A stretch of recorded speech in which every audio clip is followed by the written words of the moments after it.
어머니, 왜 이렇게 일찍 오셨어요? 아직 집 정리가 안 됐어요.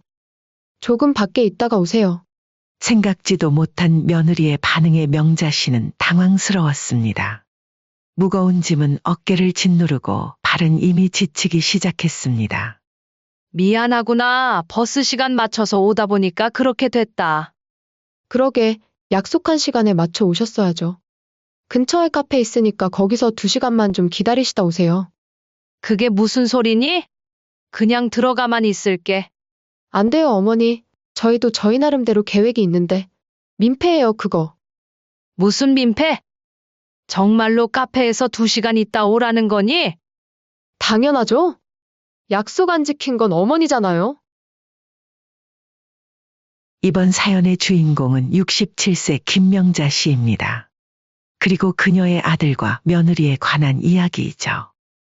남편이 세상을 떠난 뒤 유일한 외동아들 이준을 위해 평생 희생하며 살아왔습니다.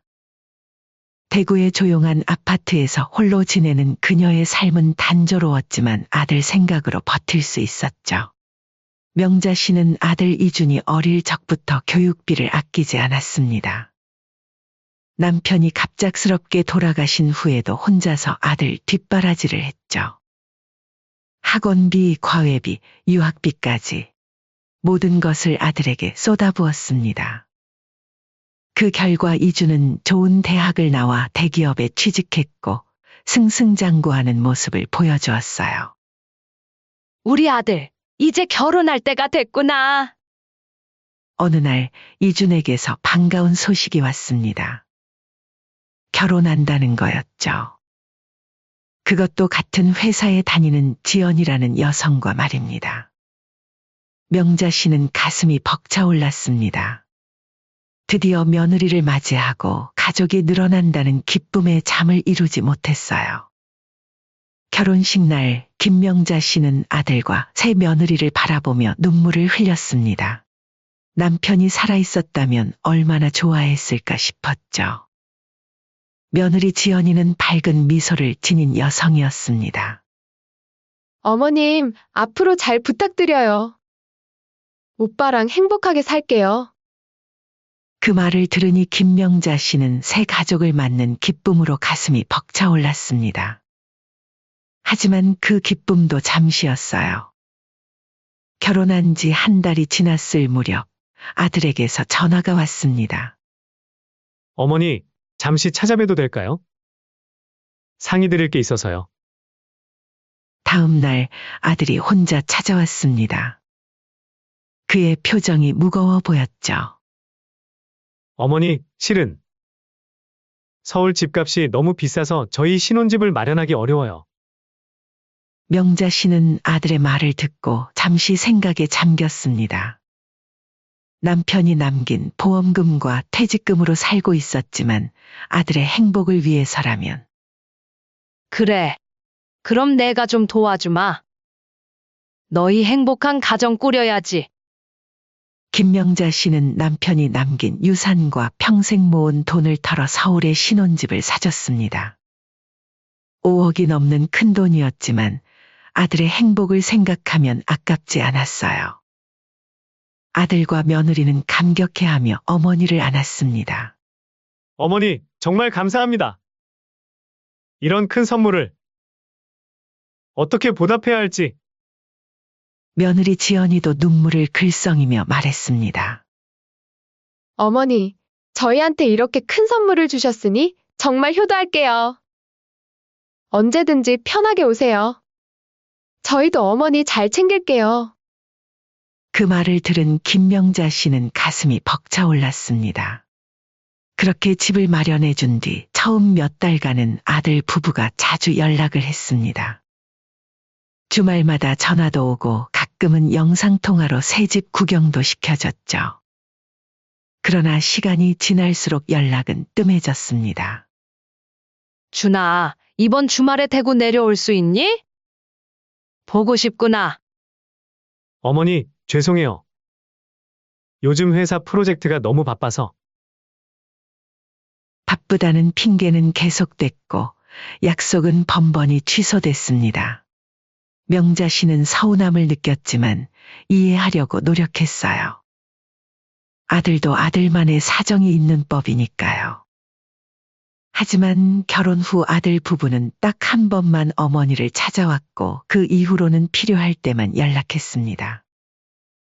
며느리의 전화는 더 뜸했습니다. 김명자 씨가 먼저 연락하면 며느리는 요즘 너무 바빠요, 어머니. 라며 전화를 빨리 끊곤 했죠. 어느 날 오랜만에 며느리에게서 전화가 왔습니다. 어머니, 반찬 좀 보내주시면 안 돼요? 어머니가 해주셨던 반찬이 자꾸 생각나네요.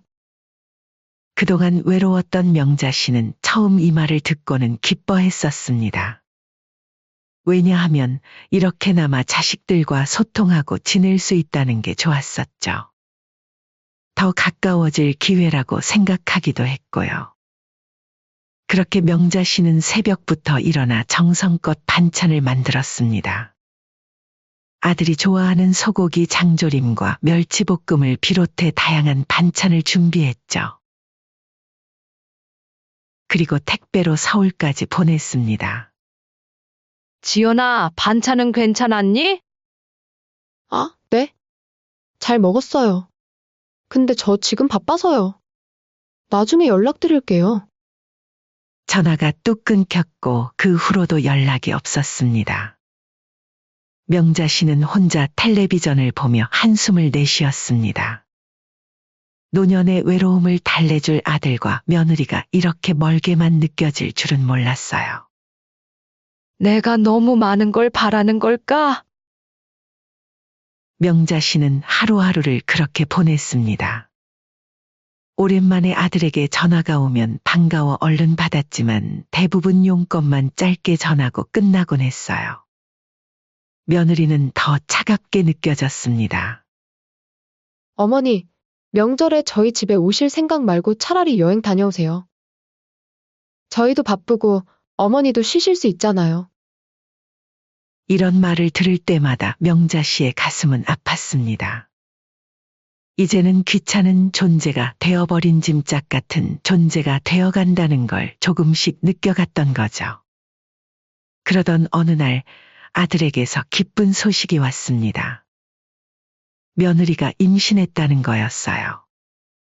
명자 씨는 기뻐서 눈물을 흘렸습니다. 드디어 손주를 볼 수 있다는 생각에 하루하루가 기다려졌죠. 준아, 며느리가 출산하면 내가 가서 도와줄게. 괜찮아요. 엄마 장모님이 오셔서 도와주실 거예요. 그 말에 명자 씨는 아들이 자신을 생각해줘서 해주는 거라고 믿었지만 점점 더 아들 부부의 가족에게서 멀어지는 듯한 은근한 서운함은 지울 수가 없었습니다. 그렇게 아들과 며느리는 필요할 때만 어머니를 찾았고 그것도 직접 만나는 것보다는 전화나 택배를 통한 도움을 원했습니다. 점점 더 얼굴 한번 보는 게 어려워졌죠. 이제 손주가 태어나고 1년이 흘렀습니다. 김명자 씨는 손주 얼굴이 보고 싶어 견딜 수 없었죠. 대구에서 혼자 지내는 시간이 더욱 외롭게 느껴졌습니다. 손주 사진을 보내달라고 해도 며느리는 대충 찍은 사진 한두 장을 보내는 게 전부였어요. 준아, 손주 한번 데리고 한번 내려오지 그러니? 아들에게 주말마다 전화를 걸었지만 대답은 늘 같았습니다. 엄마, 저희 바빠서 한동안 내려가긴 어려울 것 같아요. 차라리 엄마가 서울로 올라오시는 건 어때요? 그럴까? 요즘 많이 바쁘지? 알았다, 내가 한번 올라갈게. 결국 보고 싶은 마음에 명자 씨가 스스로 서울로 찾아가야 하는 상황이 됐습니다. 무거운 짐을 들고 5시간 넘게 버스를 타고 가는 일이 쉽지는 않았지만 손주 얼굴을 본다는 생각에 참을 수 있었죠. 서울에 일이 있어서 가는데 너희 집에 하루 묵어도 될까? 명자 씨가 조심스럽게 물었습니다. 전화 너머로 며느리의 한숨 소리가 들렸어요. 저희가 요즘 너무 바빠서요. 그리고 어머니도 주무시면 불편하실 거예요. 불편하다는 말에 명자 씨는 가슴이 아팠습니다. 자신이 사준 집에서 하룻밤 자는 것조차 눈치를 봐야 한다니요. 그럼 밥이라도 같이 먹을까?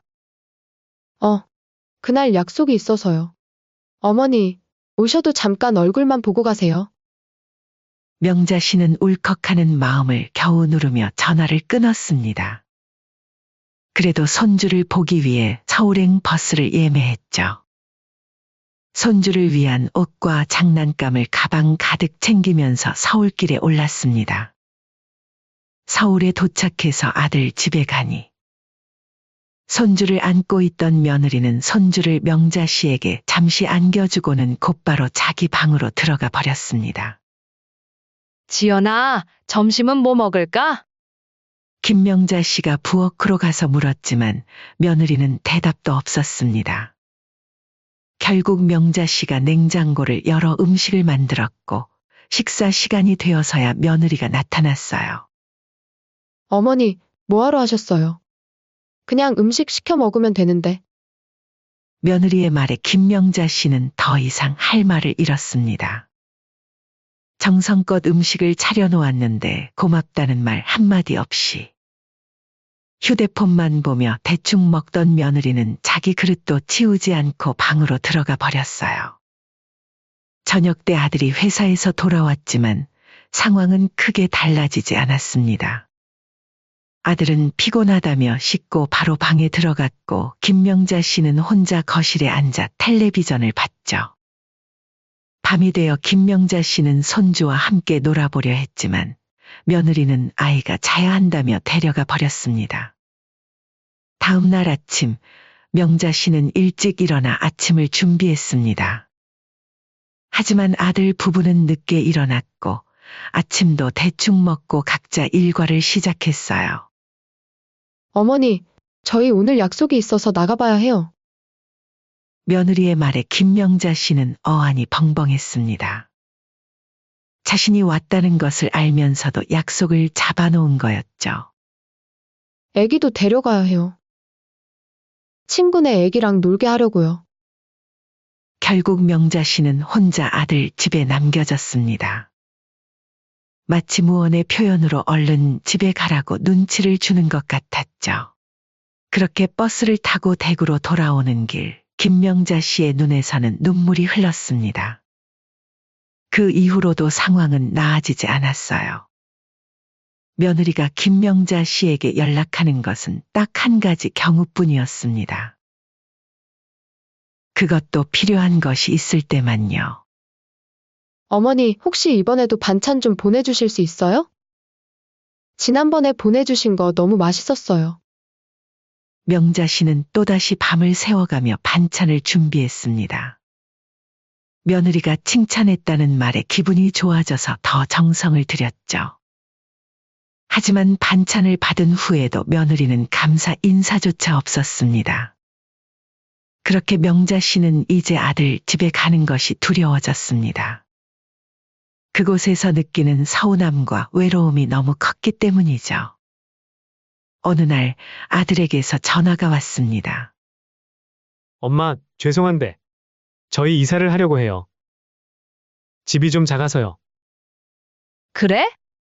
그럼 더 큰 집으로 옮기려고? 네, 근데 엄마가 좀 도와주셨으면 해요.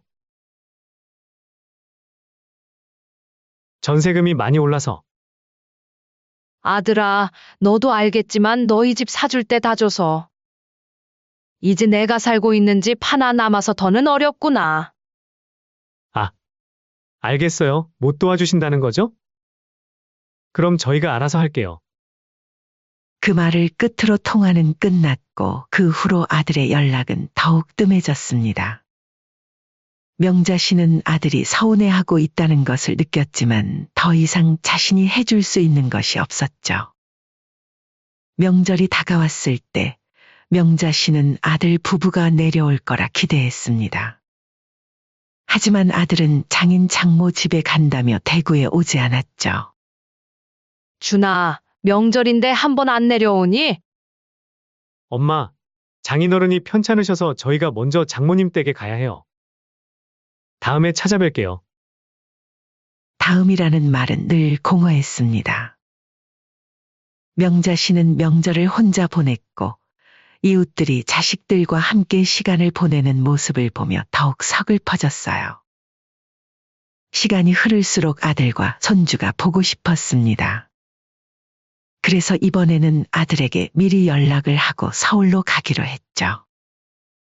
버스 시간이 애매해서 조금 일찍 출발했더니 약속한 시간보다 2시간 일찍 도착하게 됐습니다. 서울 고속버스 터미널에 도착한 명자 씨는 무거운 가방을 들고 택시를 타고 아들 집으로 갔습니다. 그리고 초인종을 눌렀어요. 마음속으로는 이번에는 반갑게 맞아주겠지라는 작은 희망을 품고 있었습니다. 하필 그날은 눈이 내리고 있었습니다. 하늘에서 펄펄 떨어지는 한방눈은 아름답지만 너무 추운 날씨였죠. 그렇게 아파트 앞에 도착하여 초인종을 눌렀습니다. 인터폰 너머로 들리는 며느리의 목소리는 차갑기만 했습니다. 어머니, 왜 이렇게 일찍 오셨어요? 아직 집 정리가 안 됐어요. 조금 밖에 있다가 오세요. 생각지도 못한 며느리의 반응에 명자 씨는 당황스러웠습니다. 무거운 짐은 어깨를 짓누르고 발은 이미 지치기 시작했습니다. 미안하구나. 버스 시간 맞춰서 오다 보니까 그렇게 됐다. 그러게, 약속한 시간에 맞춰 오셨어야죠. 근처에 카페 있으니까 거기서 2시간만 좀 기다리시다 오세요. 그게 무슨 소리니? 그냥 들어가만 있을게. 안 돼요, 어머니. 저희도 저희 나름대로 계획이 있는데. 민폐예요, 그거. 무슨 민폐? 정말로 카페에서 2시간 있다 오라는 거니? 당연하죠? 약속 안 지킨 건 어머니잖아요. 명자 씨는 믿기지 않았습니다. 발걸음을 무겁게 옮기며 아파트 단지를 빠져나왔습니다. 며느리가 말한 대로 근처에 카페가 있었습니다. 김명자 씨는 무거운 가방을 끌고 들어가 구석자리에 앉았습니다. 창가에 앉아 쏟아지는 눈을 바라보며 따뜻한 차 한 잔을 주문했죠. 왜 이렇게 됐을까? 명자 씨의 머릿속은 복잡했습니다. 눈물이 차올랐지만 공공장소에서 울고 싶지 않아 꾹 참았습니다. 시간이 천천히 흘렀습니다. 예정된 만남 시간까지 아직 1시간 반이 남았습니다. 명자 씨는 휴대폰을 꺼내 아들에게 전화를 걸었습니다. 준아, 통화되니? 네, 엄마. 서울 오셨어요? 응, 근데 조금 일찍 도착해서 지금 너희 집 근처 카페에 있단다. 네? 벌써요? 지연이한테 연락했어요? 했어. 근데 집 정리가 안 됐다고 약속 시간에 오라더구나. 아, 그래요? 그럼 불편하시겠지만 따뜻한 차라도 마시면서 조금만 기다리세요. 아무리 그래도 일찍 왔다는 이유로 문전박대하는 건 너무하지 않니? 엄마, 지연이 입장도 있겠죠. 시어머니가 불쑥 찾아오면 곤란할 거예요. 불쑥은 무슨 불쑥? 아무리 그래도 조금 일찍 왔다고 한겨울에 내친다는 게 말이 되니? 하여튼 됐다. 나 그냥 돌아갈게. 이런 푸대접 받으면서 찾아가고 싶지 않구나. 엄마, 그게 아니라 전화를 끊고 명자 씨는 창밖을 바라봤습니다. 약속을 그렇게 중요시하는 사람이 효도하겠다는 약속은 안 지키는구나. 문득 아들 부부가 살고 있는 집이 생각났습니다. 사실 집 명의는 아직 명자 씨 앞이었습니다. 아들 이준에게 증여하려고 했지만 세금 문제로 아직 완료하지 못했기 때문이죠. 법적으로는 여전히 명자 씨의 소유였습니다. 그녀는 결심했습니다. 더 이상 이렇게 서럽게 살고 싶지 않았습니다. 자신의 재산을 챙기고 남은 인생은 행복하게 살아야겠다고 마음먹었죠. 호텔을 예약하는 대신 김명자 씨는 카페를 나와 바로 근처 부동산으로 향했습니다. 눈을 맞으며 걷는 발걸음은 무거웠지만 마음은 오히려 가벼워지고 있었습니다. 부동산 사무실 문을 열자 따뜻한 공기가 그녀를 반겼습니다. 중개인은 나이든 여성이 눈을 맞으며 들어오자 놀란 표정을 지었습니다. 어머니, 많이 추운데 어쩐 일로 오셨어요? 이 동네 아파트 시세가 어떻게 되나요? 지금 매도 생각이신가요? 네, 제 명의로 된 아파트가 있어서요. 부동산 중개인은 놀란 눈으로 명자 씨를 바라봤습니다. 최근 이 지역 아파트 값이 크게 올랐다며 몇 년 전보다 거의 2배 가까이 가격이 뛰었다고 했습니다. 지금 팔면 좋은 가격을 받으실 수 있을 것 같습니다. 당장 관심 있는 매수자도 몇 분 계세요. 명자 씨는 생각에 잠겼습니다. 그리고 결심했죠. 그럼 매물로 내주세요. 가능한 빨리 처리하고 싶습니다. 네, 그런데 현재 거주자는 제 아들 내외가 살고 있어요. 하지만 제 소유입니다. 매매 계약이 성사되면 제가 통보할게요.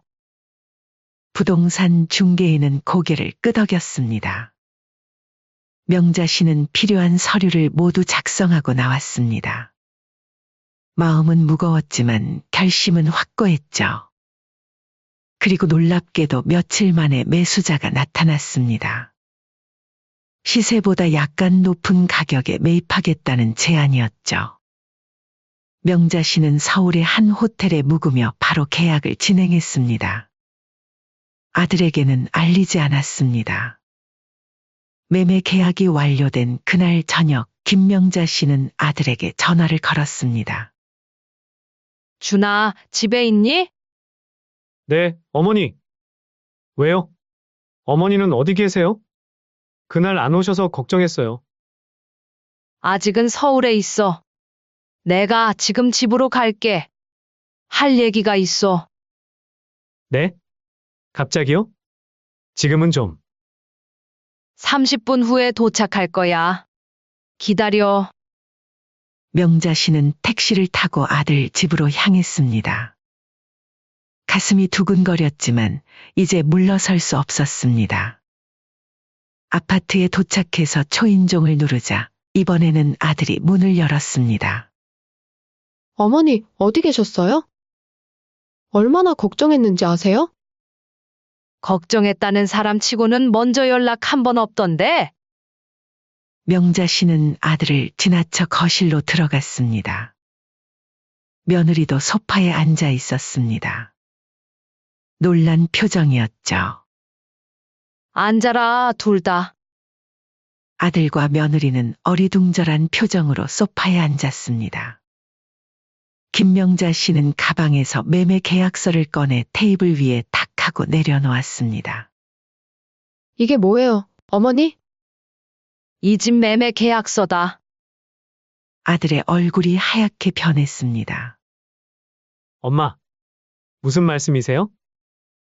내가 이 집을 팔았다. 명의가 아직 내 앞이었거든. 세금 때문에 이전 안 했었지. 지금 계약금 받고 왔어. 어머니, 어떻게 이럴 수가? 저희 집인데요. 너희 집? 내가 5억을 주고 샀던 집이야. 결혼할 때 효도한다고 약속했지? 근데 내가 눈 오는 날에 5시간 버스 타고 와서 문 앞에서 쫓겨나 카페에서 떨고 있는데 너희 둘 다 나를 챙기지 않았어. 명자 씨의 목소리는 떨렸지만 단호했습니다. 하루만이라도 편하게 오래 보고 싶었는데 약속 시간에 오셔야 줘라니? 내가 뭐 남이냐? 내가 이런 대접 받으려고 평생 모은 돈으로 집 사줬겠니? 분명히 이 집 받을 때 효도한다고 그랬지? 너네가 그렇게 약속을 중요시 생각하는 사람이니 나도 약속한 대로 이 집 가져가야겠다. 며느리가 말을 하려 했지만 김명자 씨는 손을 들어 제지했습니다. 말 끊지 마라. 이 집 한 달 안에 비워. 새 주인이 들어올 거야. 어머니, 제발요. 저희가 잘못했어요. 다시는 안 그럴게요. 이제 와서 그런 말이 무슨 소용이니? 난 이제 가볼게. 이사 비용으로 1,000만 원 줄 테니 조용히 나가주면 좋겠다. 명자 씨는 일어섰습니다. 아들과 며느리는 충격에 빠진 채로 있는 거실을 지나 현관으로 향했습니다. 이제 그녀는 자신의 남은 인생을 위해 살기로 했습니다. 아들 부부가 보여준 냉대와 무관심에서 벗어나 그동안 희생했던 시간을 자신을 위해 쓰기로 했습니다. 며칠 후 아들과 며느리는 울며 어머니를 찾아왔습니다. 서울에서 대구까지 5시간 넘게 운전해 왔다고 했죠. 현관 초인종이 울리자 인터폰으로 아들과 며느리의 모습이 보였습니다. 그들의 얼굴은 피곤하고 지쳐 보였죠. 어머니, 문 좀 열어주세요. 명자 씨는 인터폰을 통해 대답했습니다. 약속 없이 찾아왔구나. 갑자기 오시면 나도 곤란하다. 아들의 얼굴이 굳었습니다. 자신이 했던 말을 그대로 돌려받은 것이었습니다. 어머니, 저희가 잘못했어요. 제발 문만 열어주세요. 할 말이 있습니다. 약속 없이 오면 안 된다고 너네가 말하지 않았니? 며느리가 울며 말했습니다. 어머니, 정말 죄송합니다. 그럼 약속이라도 잡아주세요. 언제 찾아뵙는 게 좋을까요? 명자 씨는 잠시 생각했습니다. 그리고 대답했습니다. 일주일 후 정확히 오후 2시에 오거라. 1분이라도 늦으면 문 안 열어줄 거다. 네, 어머니. 꼭 시간 맞춰 오겠습니다. 그렇게 아들 부부는 무거운 발걸음으로 돌아갔습니다. 그들의 차가 떠나는 모습을 창문으로 지켜보던 명자 씨의 눈에는 복잡한 감정이 어려 있었습니다. 일주일 후 정확히 오후 2시 명자 씨의 집 초인종이 울렸습니다. 아들과 며느리 그리고 손주가 함께 서 있었습니다. 어머니, 약속대로 왔습니다. 김명자 씨는 문을 열어주었습니다. 손주는 할머니를 보자 반갑게 웃었습니다. 이제 막 걸음마를 시작한 손주의 모습에 김명자 씨의 마음이 조금 풀어졌습니다. 거실에 셋이 앉았습니다. 정적이 흘렀습니다. 아들이 먼저 입을 열었습니다. 어머니, 저희가 정말 잘못했어요. 그날 어머니를 카페에서 기다리게 한 것도, 항상 시간 없다고 핑계댄 것도, 다 저희 잘못이에요. 며느리는 고개를 숙이며 말을 이었습니다. 어머니, 제가 정말 잘못했어요. 저번 주에 약속 없이 왔다며 다시 서울 돌아갈 때 그때 어머니 생각이 나더라고요. 명자 씨는 그들의 말을 들으며 잠시 침묵했습니다. 아들이 다시 눈물 어린 목소리로 말했습니다. 어머니, 저희 정말 어디 갈 데가 없어요. 전세금도 없고, 아시잖아요. 저희 생활 빠듯한 거. 안 나가던 월세 나가니까 정말 힘들다고요. 제발 집만 돌려주시면 저희가 진짜 효도할게요. 약속은 지키는 거란다. 그 말만 남기고 김명자 씨는 일어났습니다. 아들과 며느리는 그녀의 발을 붙잡았습니다. 어머니, 제발요. 손주도 생각해 주세요. 애가 집 없이 어떻게 자라요? 명자 씨는 문득 손주 생각에 마음이 아팠습니다. 하지만 이내 마음을 다잡았습니다. 월세방에 살면 되지 않니? 뭐가 문젠데? 아들 부부는 할 말을 잃었습니다. 명자 씨는 문을 가리키며 말했습니다. 이제 돌아가라. 더 이상 할 말 없다. 어머니, 나가! 명자 씨의 단호한 목소리에 둘은 일어났습니다. 현관문까지 걸어가며 아들이 마지막으로 말했습니다. 저희 정말 갈 데가 없어요. 어떻게 해야 하나요? 명자 씨는 차갑게 웃으며 대답했습니다. 그건 너희가 결정할 일이지? 내가 이 나이에 5시간 버스 타고 와서 카페에서 떨고 있었을 때 너희는 나한테 어떻게 하면 좋을지 물어봤니? 그때는 약속 시간에 오셔야죠라며 문전박대했잖아. 그 말에 며느리는 고개를 푹 숙였습니다. 명자 씨는 문을 열어주었습니다. 다음부터는 약속을 잘 지켜라. 효도는 말이 아니라 행동으로 하는 거다. 아들과 며느리는 무거운 발걸음으로 현관을 나섰습니다. 명자 씨는 문을 닫고 깊은 한숨을 내쉬었습니다.